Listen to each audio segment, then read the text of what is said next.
Hey there, race fans. It's Race Day Top 5 with me, Frank 5. The West Coast swing is officially underway as we travel out to sunny California this past weekend at Fontana, California, and our first return to Auto Club Speedway for the first time in 728 days since the pandemic started. We didn't run there last year because they're still strict on their COVID policies, but we returned this year to the track where you can run anywhere here, high, middle, low grooves, especially on these restarts, and the champ strikes first in his home track. Let's talk about what we saw yesterday with this next gen car.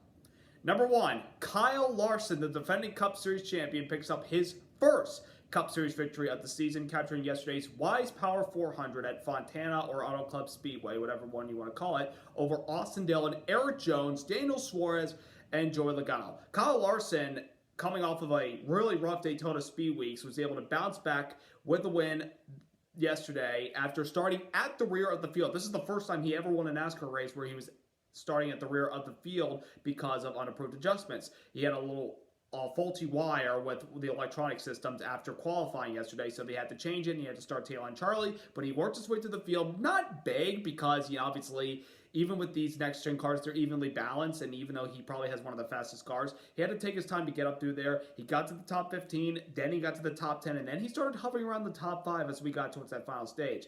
And then when a couple of big names got taken out of contention due to misfortune, he was in the catbird seat, and he seemed to have a very strong car towards the very end of the race. He had to battle a lot of guys on some of those late race restarts, including some of the underdogs that were battling up front against Kyle Larson. And I say underdogs because they're racing a Hendrick Motorsports car, and that's one of the Goliaths of NASCAR right now.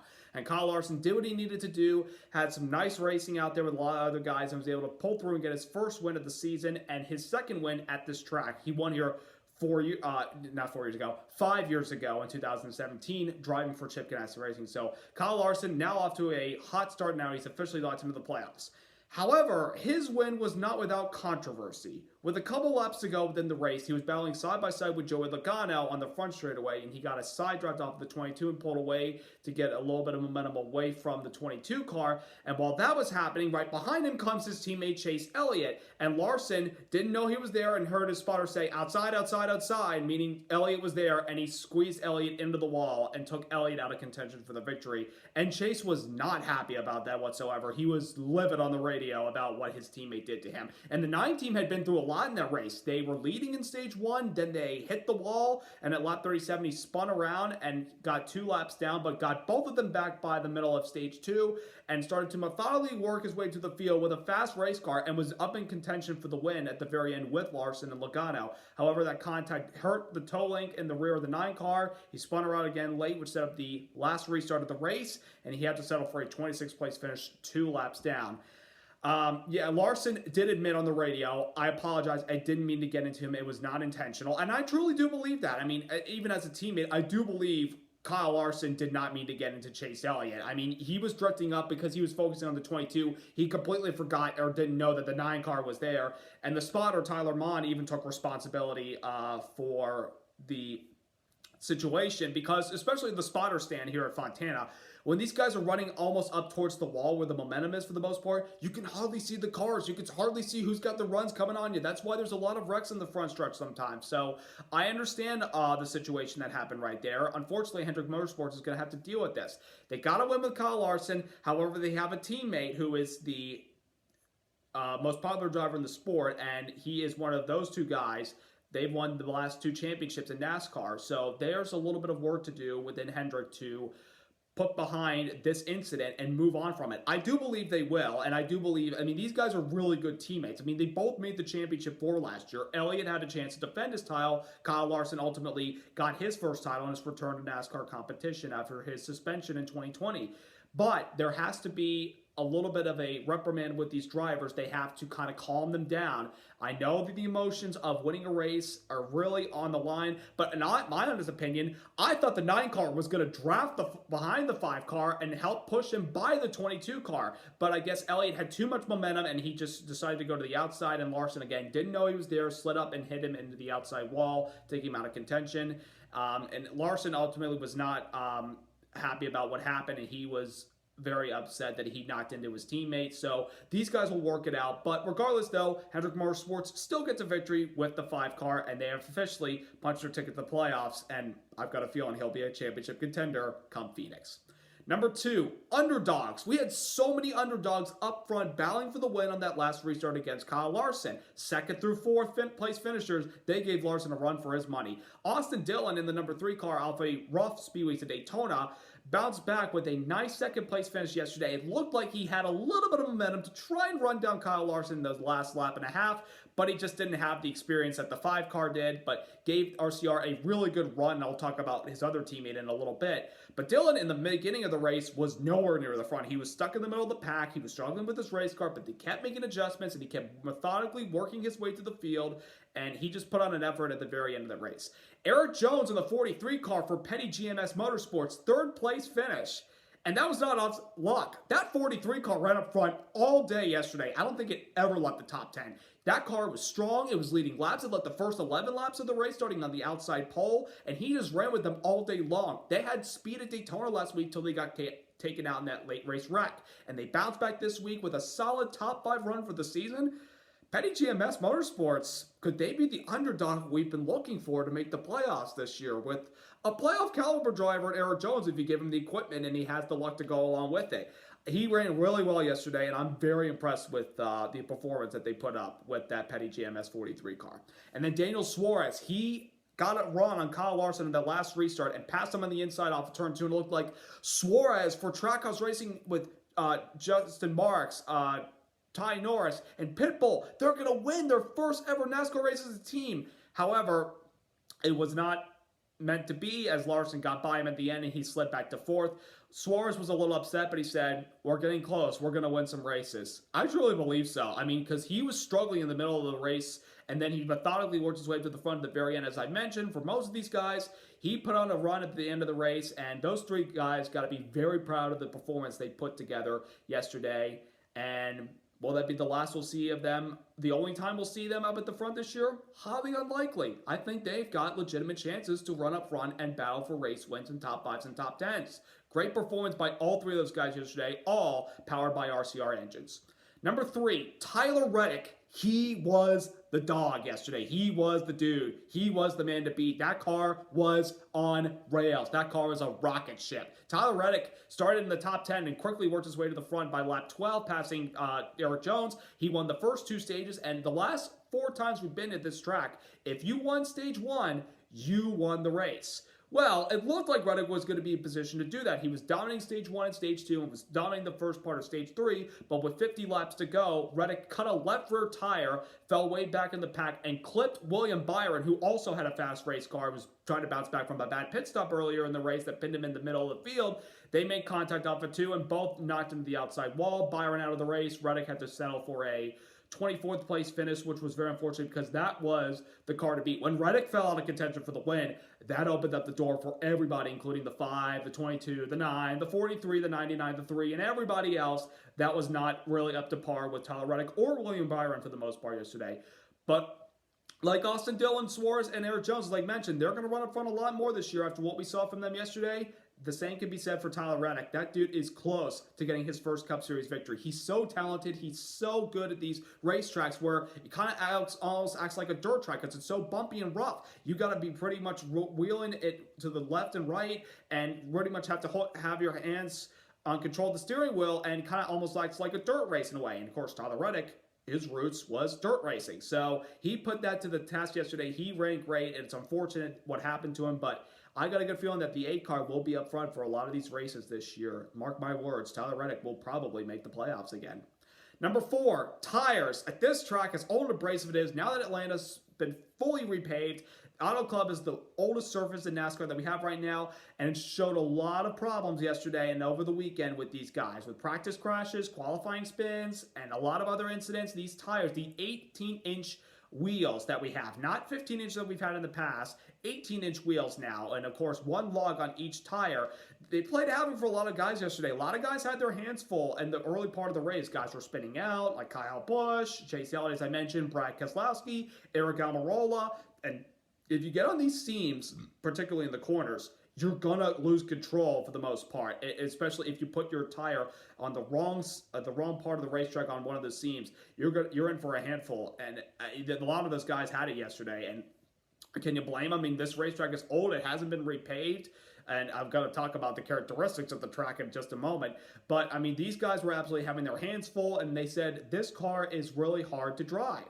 That's what we want. That's what the drivers want. They want to put the feeling back of the cars, the control of the cars in the hands of the drivers, not let the packages dictate things. Even though sometimes they do, aerodynamics obviously mean a ton at these types of racetracks that we go to, pretty much everywhere other than short tracks. But there's a lot of guys that were having their hands full yesterday, but as they got a little further into the race and we didn't have a lot of cautions and restarts, guys got acclimated to the racetrack pretty quickly and were able to hold on to their cars for the most part. So, but one thing I noticed yesterday, if you spin out and you flatten your tires, you are in trouble because these wheels hardly allow you to carry your car back to pit road without tearing something up or just stopping on the racetrack. A lot of guys stopped in the track yesterday and fell laps down. Some were able to get most of their laps back, others not so fortunate. So these guys got to be careful if you're out of control and you spin at these racetracks this year. You cannot afford to flatten those tires or else you're out of contention for the most part. Unless if somehow you climb back into the race, that's something. But these guys are going to have their hands full with these 18-inch wheels, especially if you're spinning out and you flatten them this year. So it's another thing we're learning with this next-gen car. And number 5, the racing product yesterday. Ladies and gentlemen, boys and girls, that was the best Auto Club race I've seen in a long time. Since 2010 or even 2014. That race yesterday was awesome. And I mean literally awesome. The racing, awesome. The battles for the lead. I mean, Reddick, again, I mentioned, he dominated the race, but we had other guys up there. We had Eric Jones, Byron, Larson, Logano, Elliott, even Chase Briscoe was up front earlier. A lot of guys were up front battling for the lead and passing. You can pass with this race car. I saw that yesterday, and obviously it's Auto Club, a 2-mile track where, there's a lot of passing on the front stretch and then the back stretch and on the corners, and sometimes they get spread out, but sometimes they pick back up when the handling becomes a factor. But these guys and the racing grooves, especially in these restarts, they're running 4 or 5 wide in the middle of the corners and on the back stretch. It's just so much fun to watch these guys pretty much go anywhere they please on the racetrack. And the racing product of these guys, again, they had a handful. There's great side-by-side action, great drafting, pushing a guy in front of you, past the guy with no help behind him and making him lose his momentum. And also a lot of bounce backs yesterday. You saw guys come and go. There were so many comers and goers. Like, take for example, Kurt Busch. He had a pass-through at the start of the race because he failed pre-race tech 3 times over the weekend, which means he wasn't allowed to qualify his car, and he had to start dead last, had to do a pass-through. He worked his way up to the top 15, fell back with overheating, and then worked his way back and actually got an 8th-place finish. Daniel Hemrick qualified 5th in his number 16 Collie car. Then they had a transmission problem where they lost 6 laps. They got all those laps back and came back to finish 9th. Now that's impressive. And Kevin Harvick was nowhere for most of the race. Then with 20 laps to go, I see the number 4 car in the top 10, and he got a 7th place finish out of it. Eric Almirola, he spun out early in the middle portion of the race, and he fell a lap down. He got his lap back, and he got a top 10. He got 6th place. These guys and these cars provided some great racing yesterday, and that was seriously one of the best Auto Club races I've seen in a long time, because the racing over the years the last couple years, not the best. And there was talks obviously now about converting into a half-mile track to probably promote great racing for these guys out there, considering that there had been a lot of attendance there. Well, the attendance by the fans yesterday was phenomenal. There was pretty much a packed house, except for off of turn 4 and into turn 1, where that giant speed sign is showing how fast these guys are off going to turn 1. I missed that. These guys, they put on a great show yesterday, and the talks about a half-mile track after what we saw yesterday, I might want to push that back for a little bit. Obviously, let's go back next year and let's see if we get the same type of racing we got yesterday. But so far, from what I saw in this race yesterday, it was awesome, and I'm looking forward to when these guys go to Michigan later this year, the other 2-mile track, and put on that type of performance, and the 1.5 mile starting next week. I mean, again, that racing yesterday was awesome. It doesn't matter where your favorite driver finished, whether he finished first or whether he finished mid-pack or last. That racing yesterday was incredible. Absolutely incredible. I loved it. And Fontana, round of applause. That was a show, and I enjoyed it from start to finish. That was just amazing racing yesterday. Another thing I enjoyed yesterday was the broadcast by Fox, obviously with Mike Joy and Clint Boyer. They're the main announcers for the season. That third spot is a rotating spot for the majority of this year. We had three-time Auto Club winner and 2003 NASCAR Cup champion Matt Kenseth be with us in the broadcast yesterday, and he brought great insight for a dude that a couple years ago was actually in the Cup Series replacing Kyle Larson after his suspension and ran the majority of the season. Didn't make the playoffs, but still, you know, he had a couple of nice runs, like his return to NASCAR. He got a top 10 at Darlington, and he had a top 3 finish at Indianapolis, which a top 2 finish in Indianapolis, which was really amazing. He brought great insight to the race yesterday at a track where he's been very successful in the past, and his dry sense of humor. I mean, he even called Joey Logano on the radio after stage 2, and Joey said, "What's up, friend?" I'm like, wow, I can't believe those two would talk after all their problems in 2015 in the playoffs. But, you know, he brought great insight yesterday, and he did a good job. And also, we had Mark Martin made a brief appearance yesterday. It was good to see the NASCAR Hall of Famer join Mike and Clint and Matt in the booth. And, of course, Mark made Matt what he was in the NASCAR Cup Series, a strong, perennial contender week in and week out. And, of course, he won a championship, something that Mark never did. Mark Martin will forever go down as the greatest race car driver to never win a Cup championship. But a Hall of Famer, I think that's good enough to cement his legacy as one of the greatest drivers in NASCAR. So it's good to have Mark make a brief appearance, and it was great to have Matt for the broadcast this week. Next 2 weeks at Vegas and Phoenix, we're going to have Danica Patrick join NASCAR on Fox. Now, that's going to be very interesting, but I can't wait to see what she brings to the table with her insight. I mean, I think she's a Nevada native, if I'm not mistaken. I think she's from Vegas. I might be mistaken, but I mean, I know Noah Gragson, Brendan Gaughan, and Riley Herbstar. So it'll be fun to see what Danica brings to the table and the broadcast booth next weekend. So the first race of the West Coast Swings officially in the books, as mentioned, with Fontana in the rearview mirror. It's now off to Sin City, Las Vegas Motor Speedway. And the racing there over the last couple of years with the 550 package has been pretty solid. After what we saw yesterday, let's see how this next-gen car does on the 1.5 miles. This is the first real test, and I can't wait to see the side-by-side action and the product that these guys are going to put on with this car. I hope this race, upcoming weekend, can live up to what we saw this past Sunday at Fontana. It was just amazing race, and hopefully Vegas will do the same. Will Kyle Larson cash in off his win yesterday and carried on to the race where he won last year in Vegas? Will Chase Elliott be able to bounce back and get lucky in Vegas after the rough race he had yesterday? Or will one of our underdogs capitalize on the great runs they had yesterday and bring it on to next week and be the biggest long shot winners in NASCAR? We'll find out when we take the green flag next week. It's going to be a lot of fun. So hope you enjoyed watching, and I hope you all enjoyed the race yesterday as much as I did. It was just a great event all around. Subscribe, like, and congrats to Kyle Larson and the 5 team on winning yesterday's Wise Power 400 at Fontana. Great racing again all around, and can't wait for next week. Have a good week, everyone. Let's go racing!